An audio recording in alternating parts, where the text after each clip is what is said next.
Hey there, Doctor. I think the rest did you good.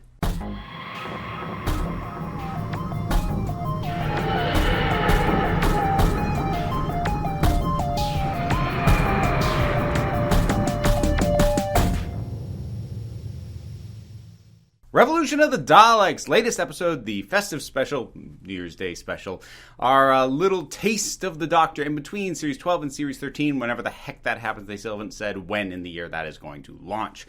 But in any case, okay, so let me start with actually the same thing that I said on Twitter. This is the best episode that Chris Chibnall has written on his own for Doctor Who. Now, the question becomes, how much of that is meant as an actual compliment? How much of that is a backhanded compliment? And it's a little of column A, a little of column B, but honestly, mostly, that's sincere. That is a sincere compliment from me. I flat out enjoyed this episode a lot.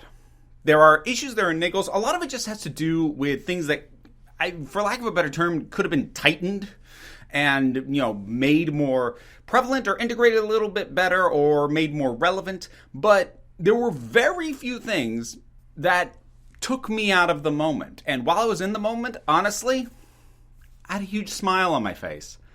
It was sort of a thing that I kind of kept stopping and doing, like doing a little check on myself and realizing I'm smiling.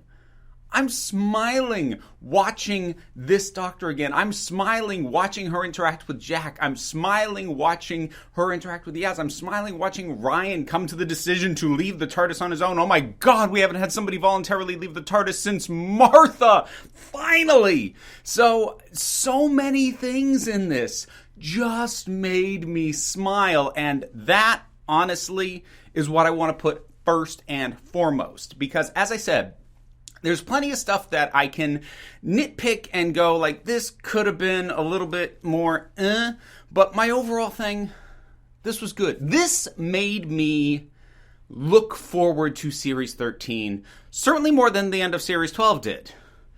This makes me excited for more Doctor Who again, and I was nervous going into this, because Series 12, for the most part, felt like an improvement to me right up until the Timeless Children, because, oh, God. But overall, I thought things were headed in a good direction, but that felt, again, I still don't think that it was as much of a detriment as, say, Hellbent was to Series 9. I know some people vehemently disagree with me on that. Don't start that argument in these comments. I'm really sick of having it. But in any case, I really did worry that it was going to note a general downturn.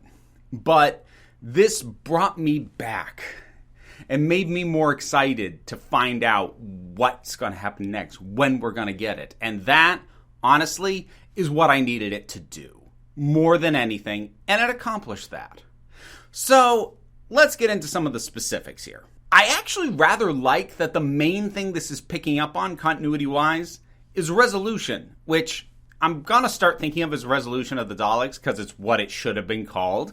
But I really kind of like the idea of the holiday specials, whether they be New Year's Day or Christmas, almost have their own ongoing continuity, where one is a sequel to the previous ones. Not like completely detached from everything else, but like there was stuff that went on there. We'll pick back up on it next year. I don't know if that'll continue into the future because things felt a bit more thoroughly wrapped up here, but I thought they were pretty thoroughly wrapped up in Resolution, so what do I know? I just like that as an idea. I don't know why, but I enjoyed the fact that that's what it was picking up on. And I really liked a lot about the way the Daleks were used here. I'm going to kind of jump around a bit. I'm trying to think. Honestly, what you saw already from me, that's my spoiler-free. Overall, I liked it. From here on in, I'm going to talk specifics, which means spoilers. So, that's your warning if you haven't watched the thing yet. So, some of the stuff I really like with the Daleks. I have been asking for years, like, can we have a Dalek Civil War again? It's the kind of thing that we got a taste of in Remembrance of the Daleks, a little bit in, I think it's Revelation of the Daleks. The names bleed together sometimes. But I had hoped that maybe in the wake of Victory of the Daleks we would head there. Now, arguably, this here isn't like a proper Civil War. It's actually seems like it's over kind of quick. But the idea of infighting, of factions in the Daleks is always something I've liked. And it's something that it feels like the show has repeatedly introduced, but not done a ton with. And arguably, this is even another case of that, where the idea is introduced, but then also resolved. So maybe it's another instance of like, I wish you would have kept that going, but I'm still happy to see it. I've wanted it for a while, and I'm happy to see it. I loved that the Doctor's solution to getting rid of these Earthbound clone Daleks is to bring in the normal Daleks and have them clean up the mess. I honestly love that. I think that's a terrific solution.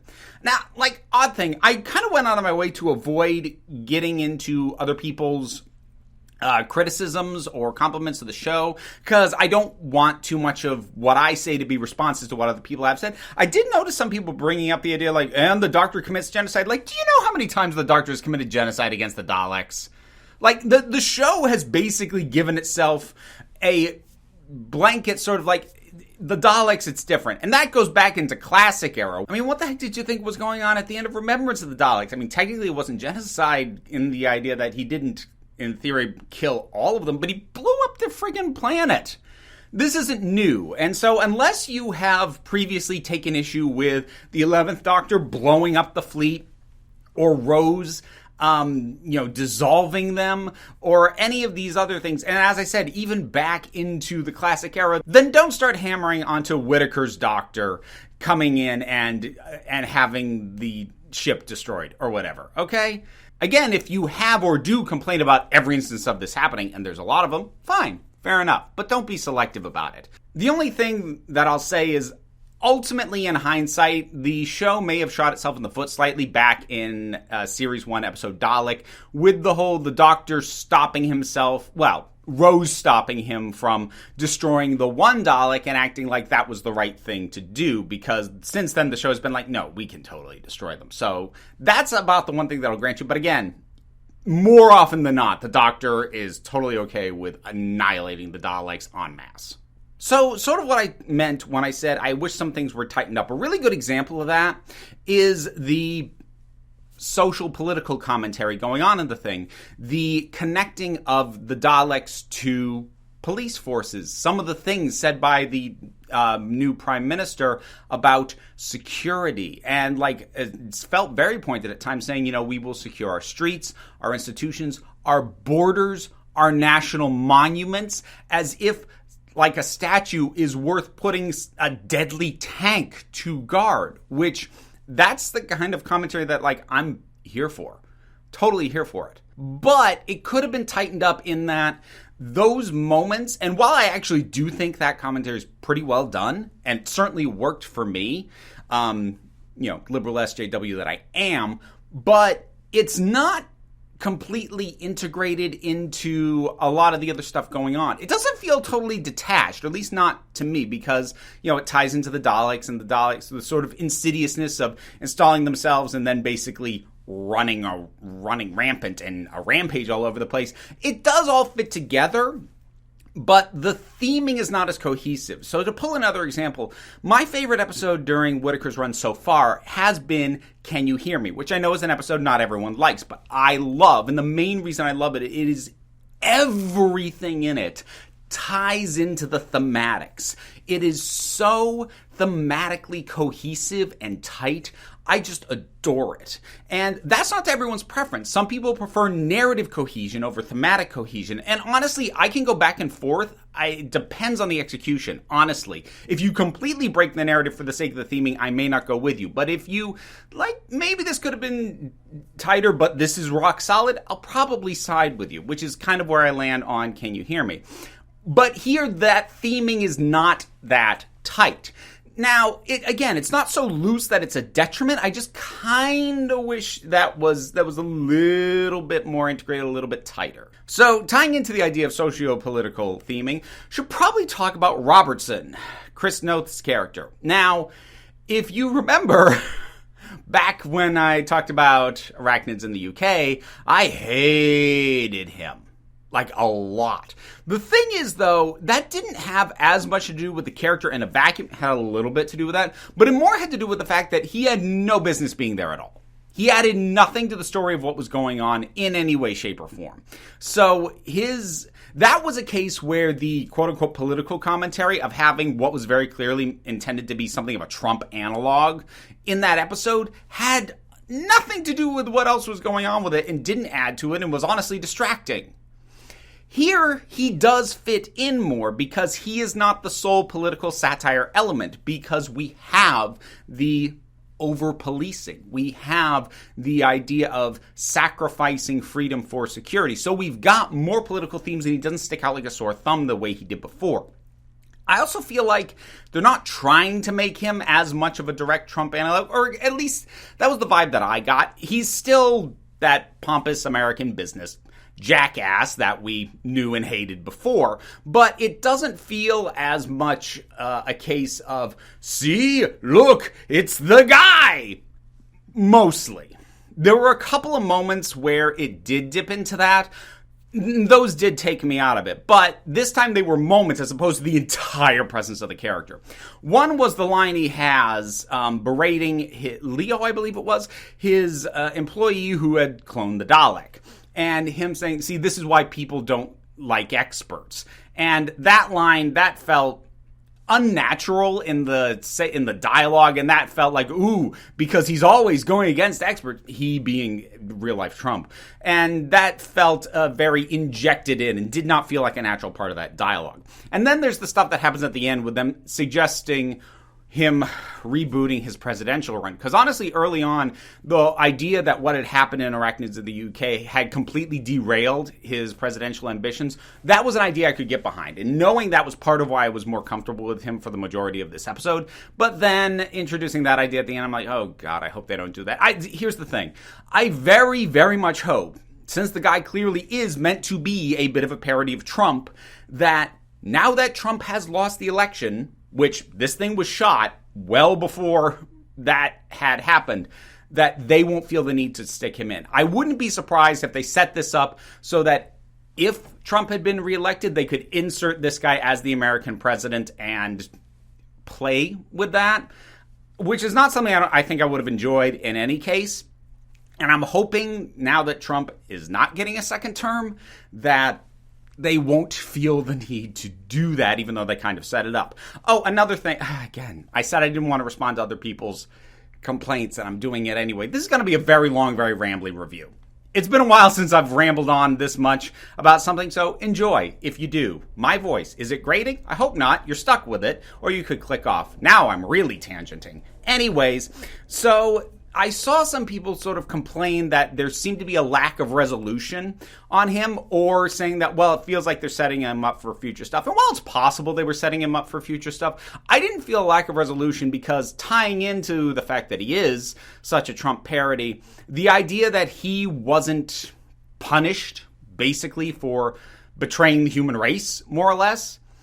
If you're going to parody Trump, the fact that Trump has really never answered for a lot of incredibly shady stuff that he has done on camera, in public view, repeatedly, and yet somehow it never sticks to him. Yeah, no, that rings depressingly true. So while I'll grant it from a narrative perspective, it's kind of unsatisfying, from a considering who the guy is meant to evoke, it's depressingly fitting. All right, I spent way more time talking about Robertson than I had meant to. Let's move on from that. So, the Doctor. Opening with the Doctor in the prison both does and kind of doesn't work for me. In a vacuum, in this episode, I think it works quite well. Opening on her, watching her routine. I like the idea that she's saying hi to the security cameras. Good morning, camera 37. Good morning, camera 38. Like, that felt good and felt just appropriate and nice, and I kind of dug it. Again, oh God, like I really should have kept off Twitter. I saw some people complaining about how she couldn't escape. River could all the time. The main reason River could escape was because the Doctor helped her. You do realize that. She wasn't escaping the storm cage on her own, and this is a completely different prison anyway. So, whatever. There was one tiny moment that, yeah, and people will probably, and I'll try not to dwell on this, but like it did make me go, oh, for God's sake. So I loved it when, at Lights Out, the Doctor lays down, starts talking to herself, and like, do you want a bedtime story, Doctor? Oh, yes, Doctor. One of the classics? Oh, I'm like, oh, this is sweet. And then she started talking the opening for the first Harry Potter book. Now, I did double check the timeline for the production of this thing. This was written and mostly shot, and probably it was in post-production by the time of J.K. Rowling's essay. And while I'm not going to fault completely the writing and the filming of it, I do wish that in the edit they had cut it. Honestly, the moment still would have played if, say, the knocking on the wall that, like, snapped her out of telling the story, if they had edited it so that comes in just before she starts reciting Harry Potter. I'm sorry. At this point, positive Harry Potter references are going to be a negative for me. They are going to be going forward, especially in anything created in the wake of this past July. That's my reality at this point. If you don't share it, whatever, but that's where I'm at. She has really developed a good chemistry with most of the cast. It's funny, and I think in some ways it was deliberate. She was kind of oddly distant, especially in Series 11, in terms of not really getting all that close with the other characters. And that was actually kind of a detriment to me because, and I've said the same thing about Peter Davison, I didn't feel like she had a definitive relationship. And for me, a big part of connecting with the Doctor is connecting to the Doctor's relationship with a companion. Because the Doctor will open up to a companion more than they might just to the audience in general. But she never really had that relationship, at least not in Series 11. It started to get there in Series 12. But here, coming back and seeing these people, for them 10 months later, for her decades later, I am feeling that bond stronger between them. And I feel like it's reflected in the chemistry between the characters. And I like seeing that. It was part of what made me smile when they were reunited. And she's got immediate, terrific chemistry with Jack. Oh, Jack's back. And Jack's fun. And I thought he was well used. I find it interesting that they basically set him up to reconnect with Gwen Cooper. I have to wonder how many people are now expecting some sort of revival of Torchwood. I'm not. Although it's possible, Chibnall did work on Torchwood quite a bit. So unlike, say, Moffat, who had no investment in Torchwood, it would make more sense for Chibnall to touch on it at the very least. So, like, it's possible, but I would expect it more as a possible cameo for Jack and or Gwen in future series of Doctor Who. I'm not expecting a Torchwood revival. But I did still think that was kind of nice. And it was honestly a smart way to not have Jack be a new companion. Which, look, I'm not saying that wouldn't have been great. It would have. But John Barrowman's a busy guy. And trying to wrangle him to schedule to be the regular companion, it probably just wasn't going to work logistically. So taking that as a given, because it is, like, logistically, he can't be the regular companion. They're never going to get the schedule to work. This was I think, a good way to have him set up so that he's around. Maybe we'll see him again, but he's not immediately traveling with the Doctor. She had a lot of really good moments in terms of her intensity. And actually, I kind of like how the episode drew attention to that by having Yaz trying to be all intimidating at Robertson, and then actually saying when they kind of get booted away by a security team, like, you know what, it works so much better when she does it. And I'm like, yeah, no, fair enough. Okay, so let's talk about the fam a bit. I like the way that we get a sense of what they've been doing for the past 10 months. Basically that, well, Graham's just Graham. He's just hanging out and he's fine. Because he's a roll with things kind of person. Ryan has basically made the decision to move on, and Yaz can't. And we get that so quickly. This was a good piece of really efficient storytelling of them entering that house, and it's the other TARDIS, and Yaz has made a friggin' conspiracy board out of it, trying to figure out how they can possibly find the Doctor again, or thinking that the Doctor left them hints or clues, and has obviously been racking her brain around this, has been sleeping in this TARDIS, and it really illustrates quickly and effectively how different their processing of her absence has been. And for me, it works. I had been getting the vibe, especially over the course of Series 12, of Yaz kind of needing this a bit more than the other two. And I've said before that if they were going to trim down the companion cast, what I want them to do was have Ryan and Graham stay on Earth and have Yaz be the remaining companion, because I thought that was the relationship, Yaz and the Doctor, that there's more mileage to get out of in terms of exploring it. Now, it is worth noting that in terms of her level of obsession, maybe obsession, but the idea that she really needs to be with the Doctor and even seems to be trying to think like the Doctor, that evokes a couple of past companions, mainly kind of a combination of Rose and Clara. Now, given that Rose I consider to be kind of a middling character, and Clara I have a litany of issues with, one might think that evoking either or both of them might make me go, oh dear, except that there is mileage to be gotten out of somebody whose relationship with the Doctor maybe isn't actually good for them in the long run. And actually it was one of the elements of Clara that did start to work with me until Hellbent broke that notion in half, or rather overplayed it and broke my interest in half. Whatever. I just got freaking Hellbent. I can't get away from the dang thing. Anyways, I do still think there's some interesting mileage to be gotten from there. And it's been long enough since Clara's been gone. It's been 3 full series now, including, 2 with a completely different Doctor who never interacted directly with Clara, that I'm at a point where, this is a good time to re-explore some of those ideas, which is what I feel like they're setting things up to do. Now, I mentioned already being really happy that Ryan made the decision on his own to leave. Thank you. Thank you so much. And I also actually really like that it happened in the same episode as Jack sort of reiterating something that drives me nuts about modern Doctor Who, the idea of you don't get to choose when you stop traveling with the Doctor. And I'm like, no, you do. It's just you people never freaking do, other than Martha. It was driving me crazy that the show kept forcing the exits, with companions dying or being stuck in alternate dimensions or having to have their memories wiped or being stuck in a different period of time or whatever. I was really tired of this idea that nobody would ever choose to exit a relationship with the Doctor or decide that they were done with their time in the TARDIS. I was really tired of that. And so it was a wonderful relief to me to see Ryan make what really felt like a mature, motivated decision that was best for him.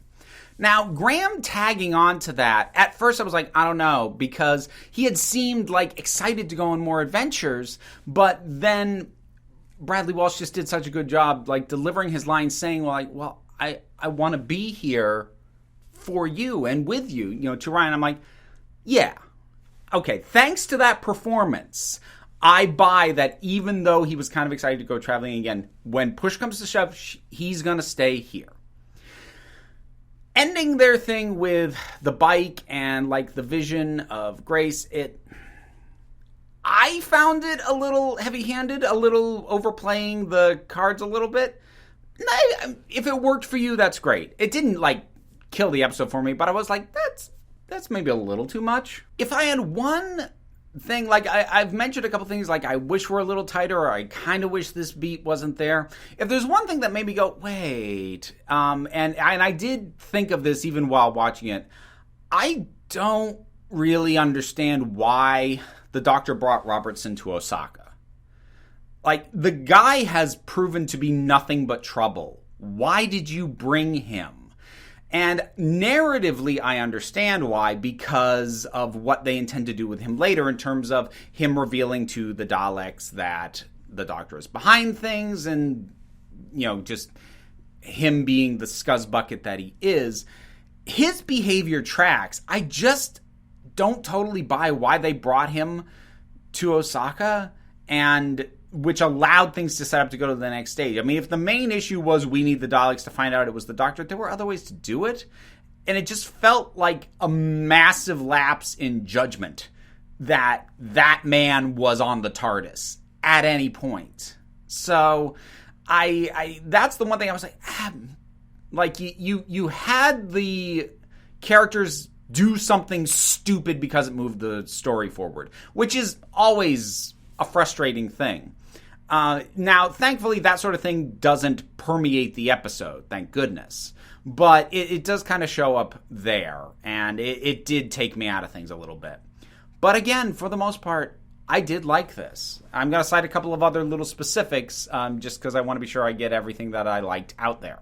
I actually really liked that little moment. Again, after the fam kind of failed to properly intimidate Robertson, is they're walking away, and Graham's just like, oh, this is hard, isn't it? And he notes, they don't have the TARDIS, they don't have the psychic paper, and basically realizing how much the Doctor cheats.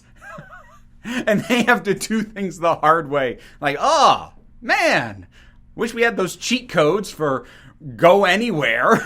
I really loved Yaz saying please when she heard the TARDIS noise. Like, that was a great delivery. Like, everything about where she's at as a character and her need for this was in that line reading. That was great. I like the scene between the Doctor and Ryan with him kind of calling her out. It does a good job of setting up his leaving, but also like, yeah, look, Yaz is so enamored with her, other than saying you were gone for a while, she's not going to put the Doctor's feet to the fire that much. Somebody should be calling out the Doctor, generally speaking.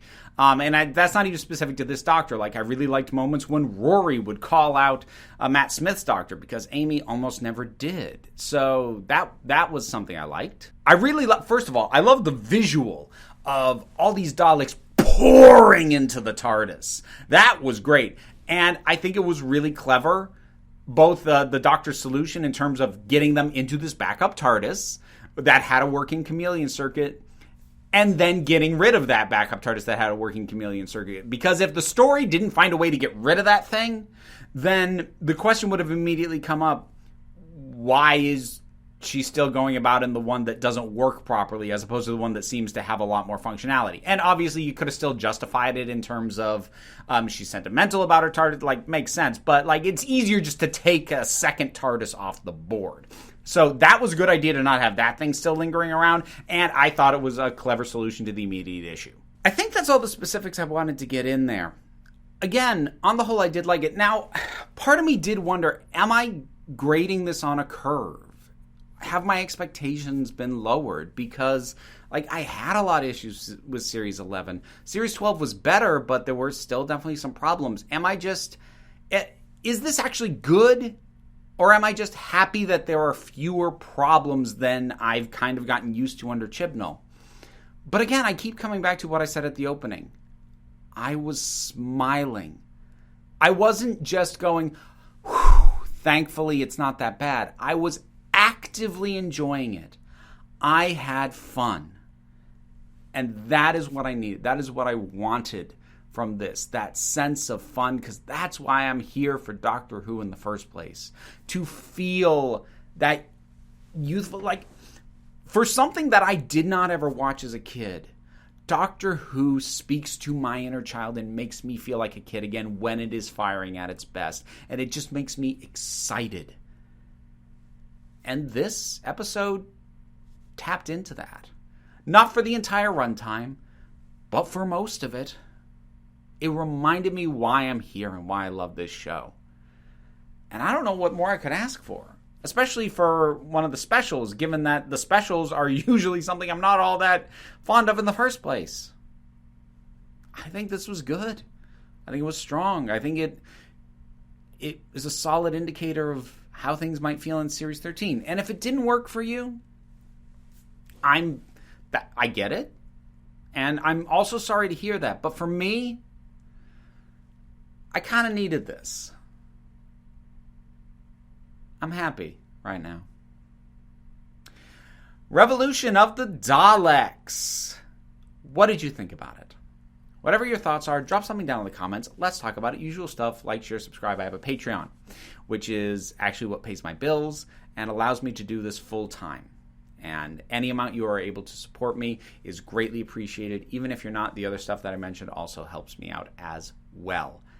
But you don't have to do any of it.